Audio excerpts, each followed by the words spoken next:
Hey, ski moms, looking for that perfect holiday gift that blends style, comfort, and practicality? Look no further than Skida. Skida makes incredible fleece-lined accessories that are an absolute must-have for every ski mom and her crew. Their hats, headbands, and neck gaiters are not only super soft and cozy, but they also come in the most vibrant patterns that'll make you stand out on the slopes and around town. Skida's products are thoughtfully designed to keep you warm during chilly adventures, whether you're skiing, snowshoeing, or just walking the dog. And don't forget they make amazing gifts for the whole family. With Skida, you're giving more than just warmth, you're giving a little piece of winter magic. Check out their collection now at skida.com. That's skida.com, and gear up for the season in style. Ski Moms podcast listeners can use code ski_moms_20 to save 20%. That's SKI_MOMS_20 at skida.com.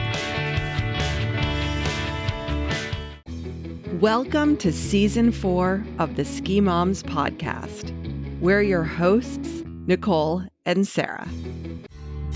Hey, Ski Moms, it's time to elevate your après game with the new Ski Moms Après Ski cocktail book. Packed with delicious recipes, this book has everything you need to mix up cozy winter cocktails and refreshing sips for celebrating after a day on the slopes. From warm spice classics to creative new favorites, there's something for every ski mom. And even a few mocktails, grab your copy now and bring a little extra magic to your next après ski gathering. You can get your copy at theskimoms.co or on Amazon. Cheers to good times and great snow. The ski moms have heard you loud and clear. We know that there are a lot of you skiing in the Midwest. So today we are excited to welcome Marsha Hovey. She is the marketing director at Trollhaugen, a ski area outside of Minneapolis, Minnesota. Welcome, Marsha. Thanks for having me. Excited. Yeah. So as I said, we have so many ski moms in the Midwest, and many of them are apologetic about like, oh, I just ski at this tiny hill. But we are here for it because we don't think the size of the hill makes you a better or worse ski mom. It's all about love of the sport, and we want to celebrate these mountains that are making the magic happen. So let's kick off with hearing a little bit about your ski story. Did you grow up skiing in the Midwest? I am a transplant. So I grew up skiing in New York. I grew up outside New York City. I'm in a town called Brewster, and my home hill was Thunder Ridge ski area, formerly back in the day, if anyone remembers, Big Birch Hill. So I started skiing when I was 6. Thankfully, I was raised by 2 wonderful parents who grew up skiing themselves around New York and in the Adirondacks. So we were voluntold that we were skiers. And what do you remember about learning to ski? Was it lessons or your parents taking you out there? We were really fortunate to have a ski area close by, which I think is a really big thing. So right 10 minutes down the road, skiing was easy and accessible. And I remember doing it with my grandpa as well. It was a full family affair, and it was the highlight. We quickly became one of those families that lived at the ski area. My mom would pack the giant lunch and stash it under a table in the lodge. And from there, our addiction kind of grew. So my dad became a ski patroller at the ski area. And then he became the head of the snowboard instruction department. So there was a diversion. Once I became around 11 or 12, my sister and I started snowboarding along with my dad, and then that kind of changed everything. So is that what you do now? Would you identify as a snowboarder? I would identify as a snowboarder. Yes, I worked at Wendell's snowboard and ski camp out in Mount Hood for many years, and they had a swap day where at the end of every camp session, the snowboarders and skiers would switch. And so those are the only times I've been skiing in the last decade, and it was harder than I remember. So yes, I'm fully a snowboarder at this point. Cole and I have spent many days at Thunder Ridge. So it is an area we know very well and feel a very fond place in our heart for that little mountain there. Yeah, it's one of the places you can take a train from New York City and ski. So for families that have never ever, it's one of the places that I recommend. It's a pretty low barrier to entry.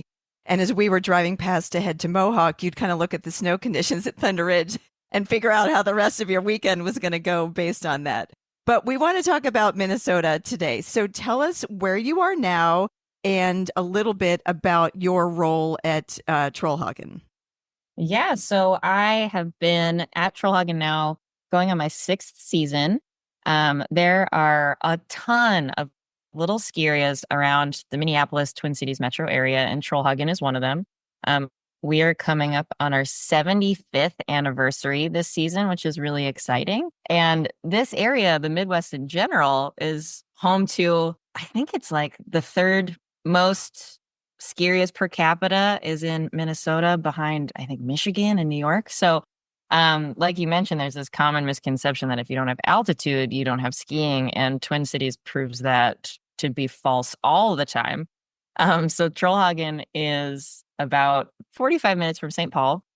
Just north, very similar geography kind of to Thunder Ridge. So amazing proximity to a huge metro area. And we are really lucky to have a big community of skiers and snowboarders. The Midwest adapts to the winter.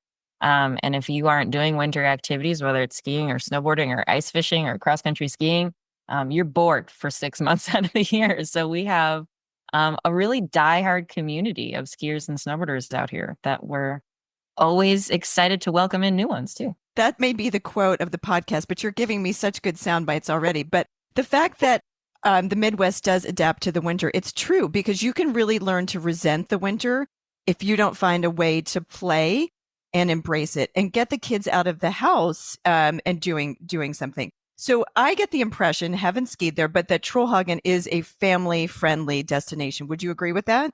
Absolutely, through and through. We tell all of our incoming staff and all of our customers that we're in the business of selling fun, and we absolutely cater to the families to make sure that they're having a good time. Because if someone has a bad experience at any ski area, they might associate that with all ski areas. So we hold the big responsibility that if they're not having a good time at our ski area, they might write off the sport entirely. So we want to make sure that we are as accommodating and welcoming as possible, especially to those families that it's their first time, their first big investment doing an activity like this. And we want to make sure it's lasting. So tell us a little bit about what we would see as we're approaching Trollhaugen, and is this mostly day trippers coming out of the cities?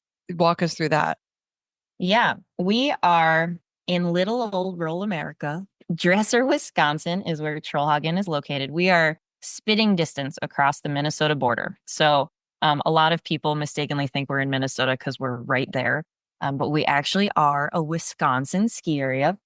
And the town of Dresser is just 895 people. I live in Osceola, which is just 6 minutes down the road, which is 2,500 people. So we're only an hour outside the city, but farmland kind of takes over pretty quick. So as you drive out of the city towards Trollhaugen, you approach the St. Croix River Valley, which really gives us these hills among a pretty flat landscape. So you drive through, little farm stands and signs for lawnmower repair and your average, rural America feeling. And then you come up to Trollhaugen, and we are really frozen in time in some of the most charming ways. Our building, which in the Midwest, they're not lodges, they're called chalets. Very important vernacular change. I was scolded when I moved here. Our chalet is very much frozen in mid-century glory days. So we have a building from the late 60s that is still exactly what people remember from when they started skiing. And I think that's something that really makes magic happen at Trollhaugen, is that every generation, people still feel like it's the same place where they grew up skiing and they came with their grandparents. And so that tradition kind of continues. And, when you look at the landscape of the ski area, it's not very big. We are a tiny little ski hill. We have about 80 acres, 270 feet vertical, 30 trails. And when it comes to being a family approaching a ski area like that, I feel like a lot of people, especially moms, can sigh a nice big exhale of relief knowing that they're not going to lose their kids. Everything is visible. The ease of having a trip at a family Midwest ski area is just such an amazing place to start and continue your career as a family in skiing. So there's one base area, one lodge, one base area. What does the lodge look like? Is that where we're going to get our lift tickets and our rentals and our maybe have our brown bag lunch or order some tasty, what we want to know what the lodge vibe is like.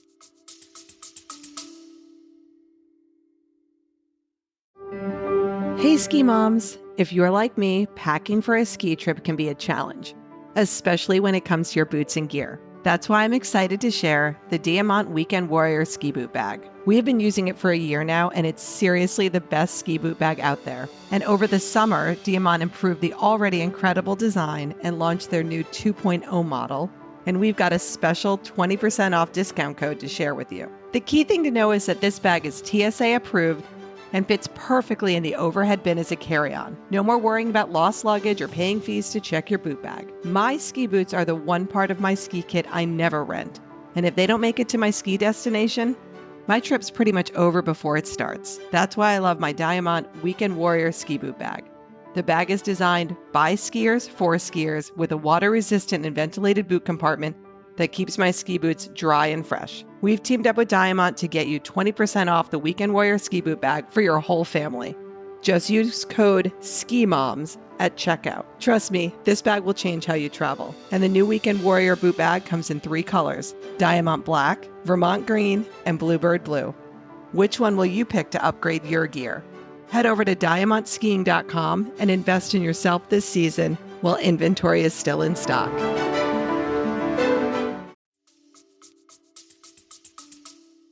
Yeah.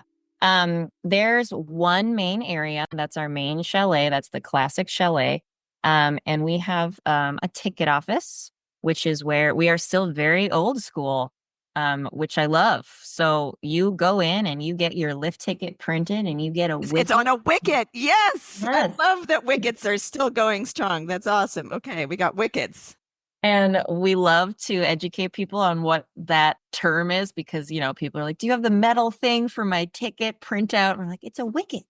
So yeah, we are frozen in time in some of those ways, which I think is really charming. And you get face to face with all of your customers. If you buy a ticket online, you still have to go pick it up indoors and get your rental slip. And there you're greeted by some staff members that have been there, for over 30 years. And I think that's part of the charm at Troll is that you get to feel like you're a part of this family and a part of this legacy. Just from the start, we try and learn people's names and welcome you in. And if you are in for rentals, you walk right down the stairs and pick up your rentals. And that's where the learning center is. And if you've signed up for a lesson, we have wonderful volunteers and instructors that'll take you right out to the lesson area, which is right out the back of our chalet. So something that's really cool about Trollhaugen is the back of the chalet is this amazing patio, and it's also the patio of the restaurant and the bar. So it provides this amazing viewing. Let's say grandma and grandpa are there and they don't want to go out on the hill. They can sit at a table by the window and watch pretty much the whole lesson happen. So it just all seems really accessible and easy. A lot of that huffing and puffing and lugging stuff around and trying to figure out where the family is to get a picture, everything is really centrally located and it's really helpful. And what kind of kids programs do you have? We have a lot of really great kids programs. We start teeny tiny. We have preschool ski school, which is for ages 3 and 6, or 3 to 6, I should say. And it's super cheap. Something that I haven't even gotten to yet, which I think will be a big topic at some point, is the accessibility of cost in the Midwest.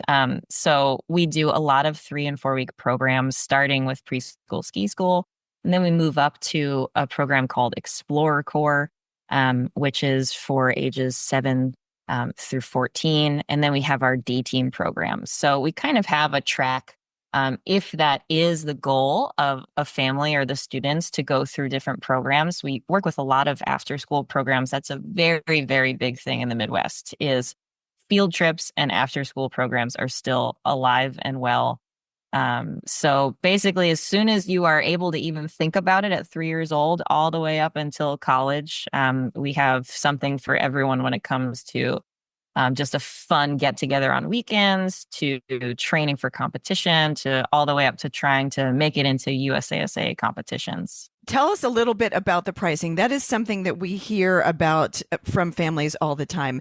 The two things that we often hear about, that there's no programming for young kids, there's not childcare, and that it's so expensive to get up and running. We looked at group lessons at one resort, and it was over $250 a day for a group lesson for your kids to learn. Tell us a little bit about the pricing there at, you called it the Troll?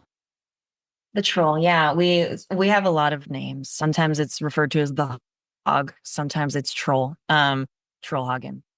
So, yeah, we are still riding the wave of accessibility when it comes to pricing in the Midwest. And although expenses continue to go up, it is really important, especially to our owners, to make these activities accessible and within reach. Our owner, Jim Rochford Jr., is a third generation owner, and he grew up here on this property, went to the schools right down the road. And like I mentioned, we're in a rural area, and these activities can get expensive. So our most expensive lift ticket is $65 for a day. And then we do a ton of weekday specials specifically for that local audience. So on a Tuesday and a Thursday night after 5 o'clock, you get 2 lift tickets and 2 rentals for $60. You could maybe go to a movie in Minneapolis and it would cost the same for popcorn and movie tickets. So it's really important to us to make it as accessible as possible. And even our season passes, we run a season pass sale in the spring for the following year, trying to encourage people to lock in their season passes. And this year, that was $270, and one of our big conversations is a season pass at Trollhaugen is going to cost you less than a day ticket at a ski area in the Rockies. And you have to ask yourself, which is more enjoyable, a season with your family at a shorter ski hill, or one big day where the pressure is on to have the best day of your life and you expect the world because you spent so much. So for us, we really revel in the fact that we are offering up a product that can make people have this be a hobby or a passion for the rest of their lives and be able to do so with the pricing that we have. Lessons with those preschool ski school programs are super cheap. It's under $200 for the whole program. And that includes the lesson, the lift tickets for mom and dad and the kid, and the rentals for the kids. So our motto is, get them invested into the sport that they love and treat them right. And hopefully we have them as customers for, decades and generations to come. We love that. We totally agree. We've seen some of those lift ticket prices the one day where Nicole says it makes her eyes water. And we always did the same thing with the season passes, a smaller mountain. It was much more enjoyable for the whole family. And I love what you're saying about the pressure. It's like, you've got to be out there before the, first chair to last chair. There's no breaks, because we have to get every moment in because we've spent so much money. And that's really not that much fun for a family. What are the approximate start and end dates of the season? We are staring down winter, sometimes as early as mid-October. So we are very north in the country, and we start seeing snowmaking weather usually mid-October. It is not out of the question to be open for the season by late October, the end of October. We usually aim for kind of a early November start, with traditionally up and running with quite a few trails by Thanksgiving. This past season was one of the worst on record for weather, maybe top 3. So we were kind of thrown off because normally our season is starting so early. We typically run until the end of March, mid-April, depending on what weather allows.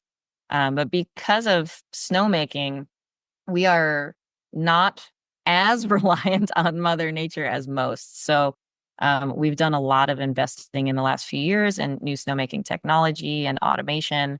And it allows for us to hit the go button as soon as we see those optimal temperatures Yeah, that's longer than I would have guessed. It's definitely longer than the Thunder Ridge season. That's very surprising. But and thinking about the length of time that the season is with that season pass, that's amazing. That is a tremendous value. And is that the price you gave, the 270? Is that the children's or the adult season pass? That's the adult rate. And then we do a family advantage pass. So that includes children and parents living in the same household under the age of 18. And I believe you can go up to 7 children in that pass, and the price doesn't go up. And I think it maxes out at about $1,200. So it's an unbelievable deal. And that's what we're here for, is to make these sports fun and enjoyable without having to, take out a loan. And some of the other Midwest ski areas have kind of done away with that pricing, and we will try and hold true to that as long as we possibly can. So you could get your entire family of 9, if you're the Sound of Music family with the 7 singing children, for less money than an Icon Pass, one single Icon Pass. So good to know that's there. But I did want to kind of dive in with more of that, because we do hear a lot of young families that they maybe got one in the lodge and one on the hill because they've got a toddler and a 3-year-old. Do you have anything like a split pass, or is there childcare? How are you making it easier for, let's say, that really young family that they've got a toddler and, a 4-year-old zipping around? How are they going to navigate Trollhaugen, the troll? We, back in the day, used to have childcare. I've been going through a lot of old advertising to try and get ready for a 75th anniversary. And there were some amazing ads where it was like a ticket for a lady on Tuesday was like $6, and it came with childcare and lunch. We can't do that anymore, but we have the very amazing downstairs level of our chalet is the snack bar area and the big open picnic table area. And that's kind of where you see a lot of the families and parents that might have a little one that's not ready to get on snow yet while their other kids are out in lessons or out with dad or out with grandma and grandpa. The other thing, because the ski area is so small, I should say, mighty, but small, a lot of parents will let their kids go in these beginner areas. And right in front of the chalet, we have this terrain park called Tomtebakken, and they're rope tow accessible. And then we have a little beginner area right there, kitty corner, that's Mini Bakken and Mickey Bakken. And those areas, if you have a 6-year-old, 7-year-old, it is so common in the Midwest for those kids to be out on their own and out on that trail.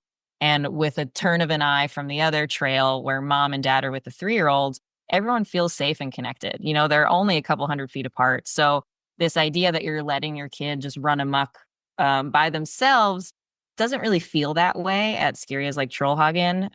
There's plenty of other ski areas in the Midwest that have that same feeling. Some people kind of joke that the ski areas are free daycare because everything's so compact, and you grow these relationships with the lifties that have been there for decades and the instructors that have been there for so long. And it just feels safe. It feels like you can have an eye on your kids, even if you're on a different trail. So that ease is really palpable. Even though we don't have true daycare, the daycare of Trollhaugen is real. Since your season is October to, let's say, March, could be, what does a day look like for you sort of during the main season? And then what do you do in the off season? As the marketing director, I am a department of one, which is the story for a lot of small independent ski areas, is you wear a lot of hats. So I am in charge of everything from the website to all email communications, all social media, planning and running events, graphic design, putting up signs outside that were sold out. So there's so many things that I'm doing within a day. And that's kind of the vibe of all of the employees. Is the passion is very real. The blurry line of where our job ends and our personal life begins is very blurry. And that's by choice. We all really have a hand in the ski area. every single day. Most of us are working 6 or 7 days a week in the winter.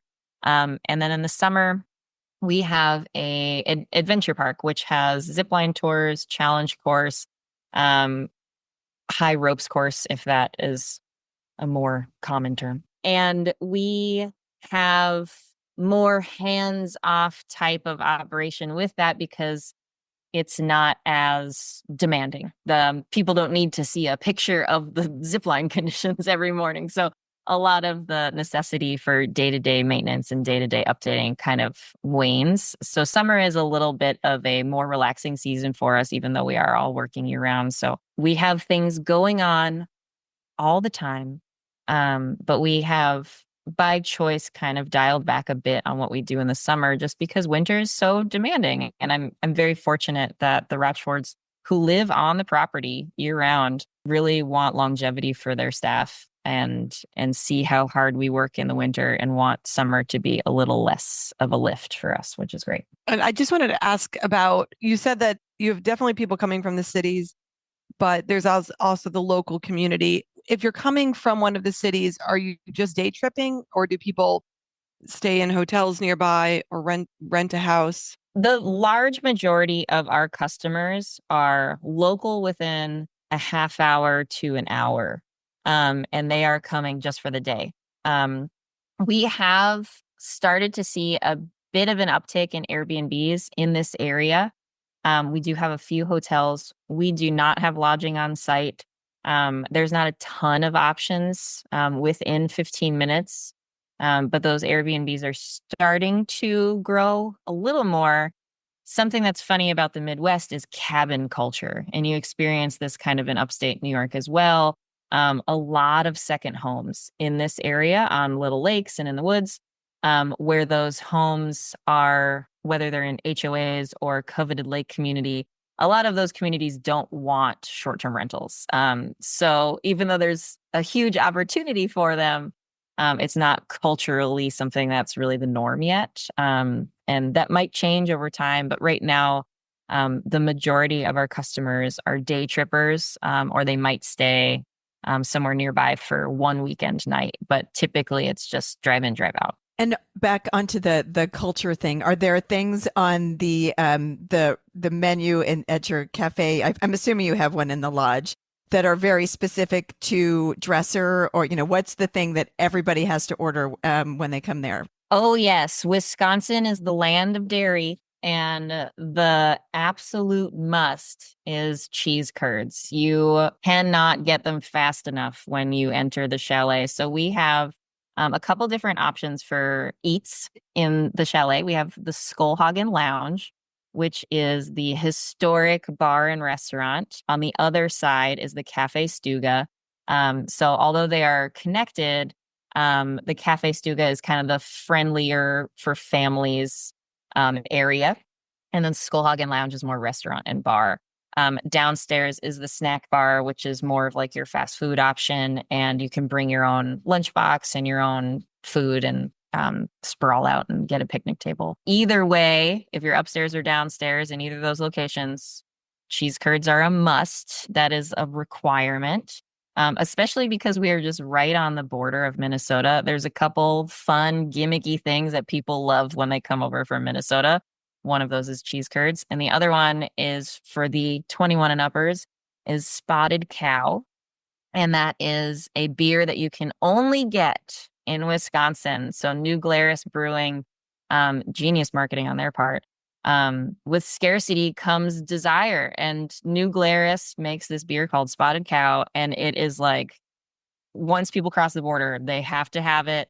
I think we are like, even though our bar is only open like 6 months out of the year, 5 months out of the year, I think we're like the number 2 or number 3 seller of Spotted Cow in the state of Wisconsin, like behind the brewery. It's ridiculous.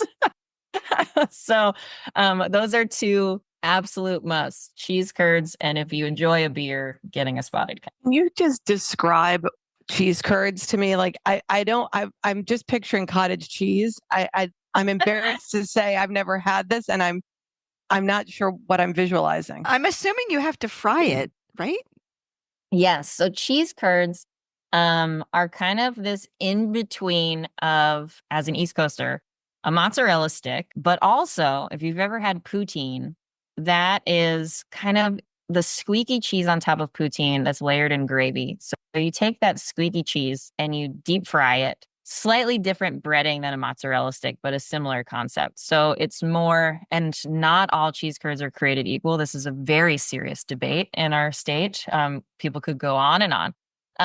But you have different type of breading. The real quintessential cheese curd is hot when it comes out and has kind of a crispy outside to the point where it's not stringy like a mozzarella stick, but it does have kind of this little give. You just gotta experience it. And some people like them with ranch. Ranch is like, the lifeblood of the Midwest. So a lot of people dip them in ranch. Some people choose to dip them in ketchup. That is not my cup of tea. And then there is the outlandish, which you just have to try, to dip them in caramel sauce, which is like next level nerd cheese curd choice. I was just thinking sounds like it'd be good with sriracha, but that's maybe the East Coast. Maybe that's not going to be sweeping Dresser, Wisconsin anytime soon. The Midwest as a whole is not a big fan of spice. That is the funniest thing. Sriracha is like super hot sauce for a lot of Midwest folks. So is it a Norwegian culture? Is that where all these names are coming from? Did a lot of Norwegians sort of settle in that area? Absolutely. So Minnesota and this area in general is a huge nesting area for Scandinavian and Norwegian culture. So a lot of the towns nearby, every single mailbox is an Anderson or a Nelson or a Johnson. There are lots and lots of those names. So the lore of Trollhaugen is from a naming contest in the late 50s where a local school teacher named Trollhaugen. And a lot of our trail names and characters and our brand kind of stems from that, just because so many of the people that live in this area have that as their identifying culture outside of being American or from the Midwest. We are Scandinavian and Norwegian. What does it mean? Trollhaugen is like the House of Trolls? I don't know. Yeah, exactly. And there's a lot of the trails that end in Bakken, and what are some of the other ones? The Bjorkdal, Mini Bakken. All of these have little ends that mean Troll Hill or house or run or things like that. And are there pictures of trolls around this sounds super adorable. It is adorable. And one of the things that makes it so fun for kids, it's just like to have a mascot for your ski area is amazing because it's used in lesson programs. We use it in scavenger hunts for events. We have little troll figurines all around the chalet. We'll have troll cutouts on hill for lessons. When there's the preschool ski school, they say, go towards the yellow troll. And we have, of course, a troll costume, which comes out for all sorts of events. So it adds this other element to the ski area as a whole, that you feel like you're in this enchanted forest. You feel like you're in some sort of fairy tale in Norway. So it goes through and through from start to finish. What are some of the unique events that you have on the mountain during the winters? Oh man, we have so many events. One of my big goals is to host events that hit a wide array of demographics with a lot of different needs. Ski areas often look at an event as, how is this going to make us money? And I think that is such a detriment to a ski area. Events really build your community and build your brand, and are something that should be seen as a bonus to the guests that are always there. And if it brings new people in, even better. We have everything from ski races to nightly concerts for our late night Fridays. That's an event in itself. So for decades, we operate something called Late Night Friday, where we are open until 3 a.m., which is crazy. And it is unbelievably popular. So from 9 p.m. to 3 a.m., you get a $25 lift ticket. People show up in droves. We have free live music in the Trollhaugen Lounge, and that's been going on for decades. And that is an event in itself, which we are known for. And then we also do tons of snowboard contests and ski contests, ride days, and everything in between. I really want to make sure that the events that we run provide a variety of sports, intermixing sports, where it's a contest versus a non-contest, a weeknight event versus a weekday, versus a weekend. Not everybody can show up to something on a weekend, and not everybody has interest in participating in a contest. So I try and really do as much as I possibly can without driving myself insane. Are there events where people sort of dress up in costumes or, theme days? Yeah, so we have been hosting the Troll Cup for, oh gosh, I bet that's been going on now for over 40 years. And that is a springtime event where costumes are very much encouraged. And it is a ski race for ages 3 to 99. And people get dressed in very strange outfits, which is super fun. And typically that could align with a pond skip. It doesn't always, but costumes are seen all the time at Trollhaugen, no matter the day. We kind of call ourselves the land of misfit toys. So if you identify with weird quirkiness, that's kind of our brand, and people really feel at home within that brand. So we would maybe see somebody in a cow onesie skiing at Trollhaugen on any day of the week.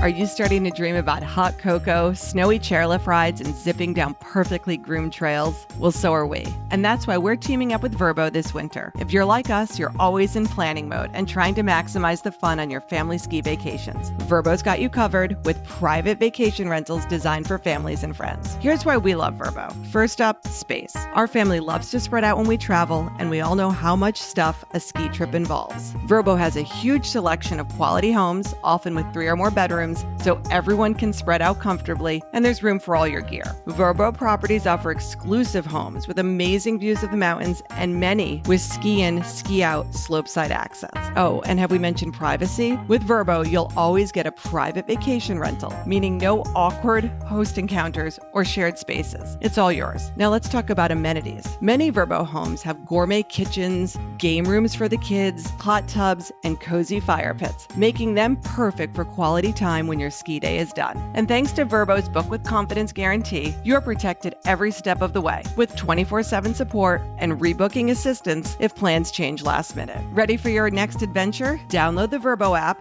or check out vrbo.com for trusted, family-friendly getaways and plan a stay everyone will love. This winter, we'll be sharing some of our favorite ski properties on social media. Make sure to follow along and get inspiration to plan your next trip.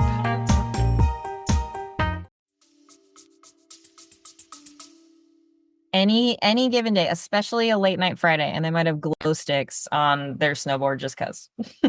I love it. And I also want to say, back to the merch for a second, I love a good merch opportunity, much to Sarah's dismay. So let's talk a little bit about you and your role. So how did you get from skiing on the East Coast, third generation at the Ridge, to Wisconsin? Oh man, so many zigs and zags. My parents really changed my life when they brought me into these sports, and I owe them a lot for that. I worked at the ski area myself all through high school and got really into the culture of snowboarding and watched all the videos and read the magazines. And I was very into writing and design, and I set my heart on working for a snowboard magazine. And so I looked at colleges on the East Coast, and my sister had gone to University of Vermont and was working for Burton.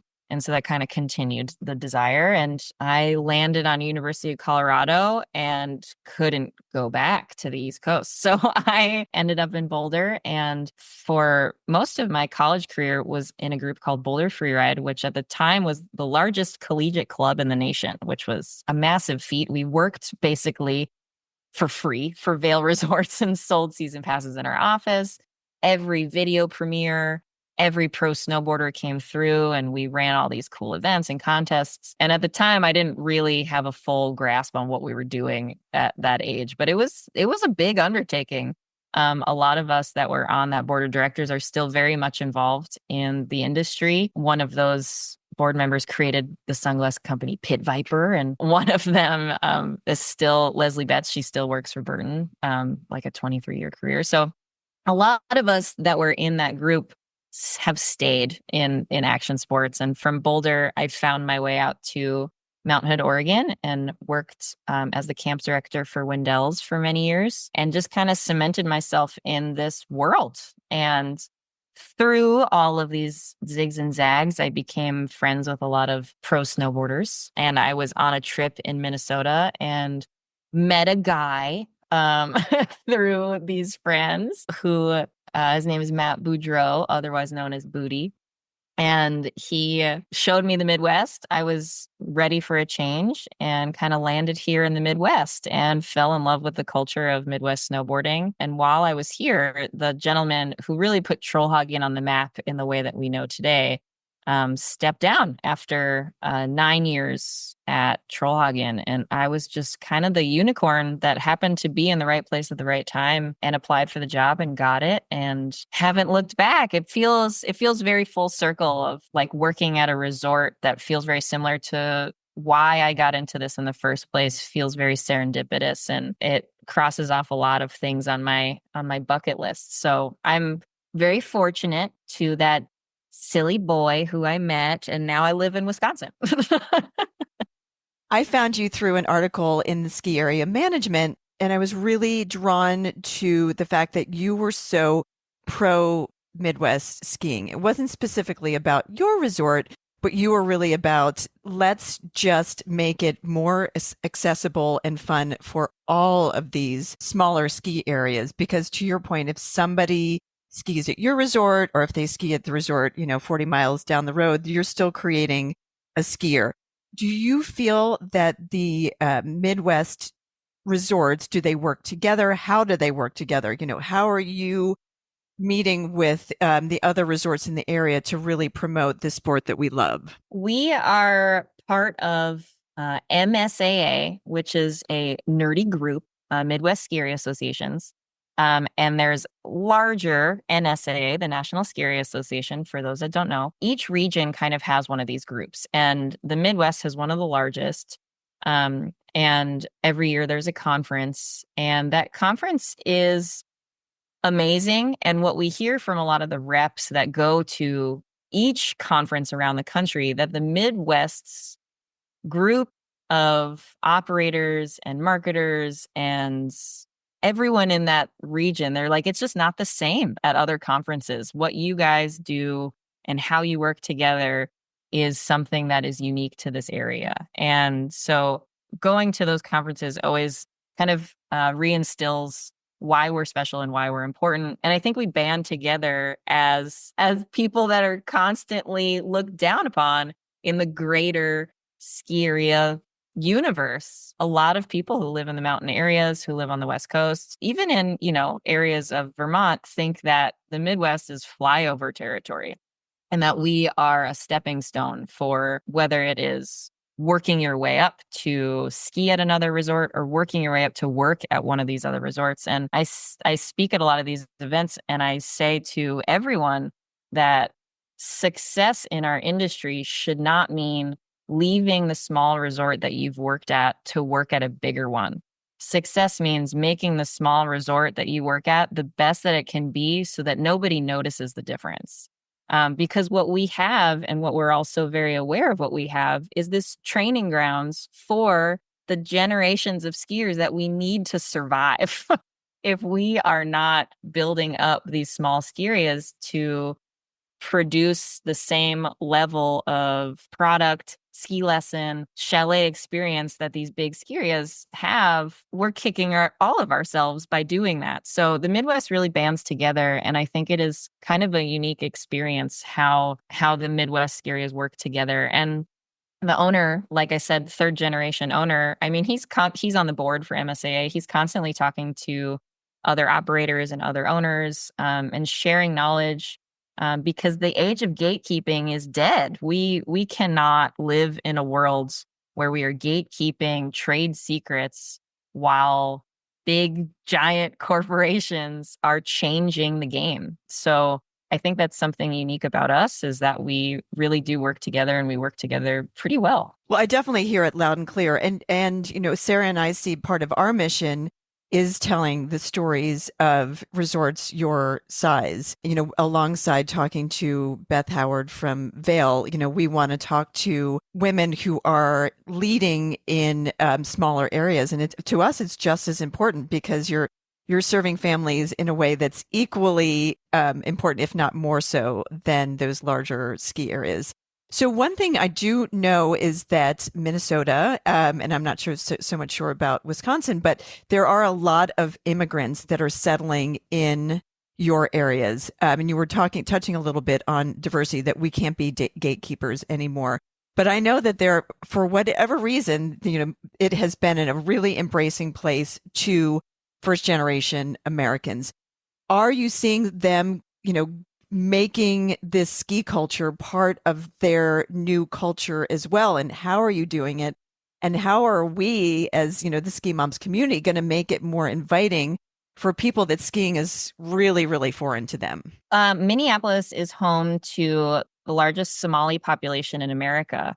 And over the last, I want to say since COVID, since 2020, we have seen an unbelievable uptick in Somali youth and Somali adolescents coming up, specifically on those Tuesdays, Thursdays, and Fridays. And because of that growth, now we're seeing Somali families on weekends and throughout the week entirely. And it's so amazing. And the lesson programs and the rentals and doing it together as a group, there's so much laughing and so much smiling. And they might not be wearing the most appropriate clothing, but it doesn't matter. And it truly brings you back to why you got into the sport and why you love doing it. It's been such an amazing thing to see. And it's not something that we've specifically targeted this audience. It's been happening organically. And now we're trying to nurture that community as much as possible. And it doesn't stop there. We have a large collection of neighborhoods in Minneapolis that, like you said, might not have accessibility to skiing and snowboarding. And there's groups that are really working actively to try and change that. And Anthony Taylor of Minneapolis is wonderful. And he works with a group called Melanin in Motion. And his program started out with just youth lessons. And he really had this light bulb that was like, why are we just focusing on the youth? We need to be focusing on the family as a whole. Because if this is just something for the kid and there's no connection with the parents, this might end after 2 years. And we want this to be something that the family does together. So Trollhaugen is really lucky to work with Melanin in Motion on Friday nights. And they come out with families of all different sizes, BIPOC youth and parents, and offer up really accessible lesson programs. And a lot of those families are now we're Troll families and buy the season passes. Even though there's ski areas closer to them in Minneapolis, they just feel more welcome. And it also kind of feels like they've gone somewhere, that hour drive or that 45-minute drive makes them feel like they are, at a resort location or just far enough away that it feels almost like a bit of a vacation. So we've been seeing a really huge change in our customers, and it is so heartwarming and so wonderful, and we will do everything we possibly can to continue that path. So we are going to make a call. If you are a Somalian ski mom, we want to talk to you, because we want to hear what is going to help your community become an even more dedicated ski or snowboarding mom. So call to action there if you're listening, or if you have a friend who is, the ski moms want to talk to you, because I think that's fascinating. What is going to make your life easier to get the kids to the mountain? What can we help you figure out? How can we smooth out the spots to, getting ready in the morning, or what to pack? These are the things that, that it takes a village to know. And until a lot of this is passed down from mom to mom or generation to generation. And now, our time with you is unfortunately winding down. We want to hear about like your perfect ski day. What does it look like? And what does après ski look like for you? I know you're working hard, but when you do get in those turns, what would you love to do at the end of your ski day? I really, really try to get out there as often as possible. I think that is something that people who work at ski areas can get stuck in a rut and not actually go outside and live the thing they're selling. So I am on snowboarding, taking turns at least 2 to 3 days a week. For myself, when I am not working, it's hard to get turns in just for yourself at the place that you work because you're always on call. So I will just say, if I'm really looking for those amazing turns free of to-do lists without people asking me a question, I might go out in disguise and be with friends and kind of just sit out in the terrain parks and have conversation and enjoy being with people. And of course, I love some cheese curds if I can get down there and enjoy some cheese curds myself. I truly love the community at Trollhaugen, and it always just feels like an extension of my living room whenever I'm there. So the après is almost every day for me. So I'm spoiled. We want to take a moment to remind you about the Ski Moms discount page on the skimoms.co website. We've collaborated with our favorite brands to bring you a ton of money-saving deals. For instance, we have a special link for Ski Butlers for 20% off your family's gear rentals. Ski Butlers delivers your rentals right to the living room of your condo or rental home or the lobby of your hotel, saving you hours of time. You'll never have to wait in a long rental store line at the base of the mountain again. When you use our links and codes, you not only save a bundle, you're also sending a message to the brands about the purchasing power of the Ski Moms. Head to www.theskimoms.co/discounts to take advantage of these special offers. Hey, Ski Moms, we hope you enjoyed today's episode and got some great tips for your next family ski adventure. If you had as much fun listening as we did making this episode, we'd love for you to hit that subscribe button so you never miss out on our latest episodes. And don't forget to rate and review us. Your feedback helps us bring you more of the content you love and helps other ski moms find our podcast. Plus, we love hearing from you. So whether you're on the slopes or just dreaming of your next snowy getaway, stay connected with us. Follow us on social media, share your favorite episodes with your friends, and let's keep this awesome community growing. When it comes to finding the perfect holiday gifts for your skiing family, Ski House has you covered. With 3 convenient New England locations, Ski House is your one-stop shop for everything from skis and snowboards to cozy apparel and stocking stuffers. Their incredible selection means you'll find something for every member of the family, whether you're shopping for seasoned pros or little shredders just starting out. And what truly sets Ski House apart is their top-notch customer service. The expert staff at Ski House take their time to understand your needs, helping you pick the right gear to make this winter unforgettable. Plus, their warm, friendly vibe makes holiday shopping feel less like a chore and more like part of the season's fun. So stop by Ski House today and see why they're a favorite for families who love the mountains. And don't forget, Ski House has gift certificates too. These in-house cash rewards are perfect for those hard-to-shop for skiers to get exactly what they want. Ski House, helping you make memories that last a lifetime. Visit Ski House in Woburn and Framingham, Mass, or Salem, New Hampshire. Or go to skihouse.com to browse all the latest gear. We're all about making it easier for moms to spend less time hunting down the right gifts so she can spend more time skiing. Check them out at skihouse.com. That's SKIHAUS.com.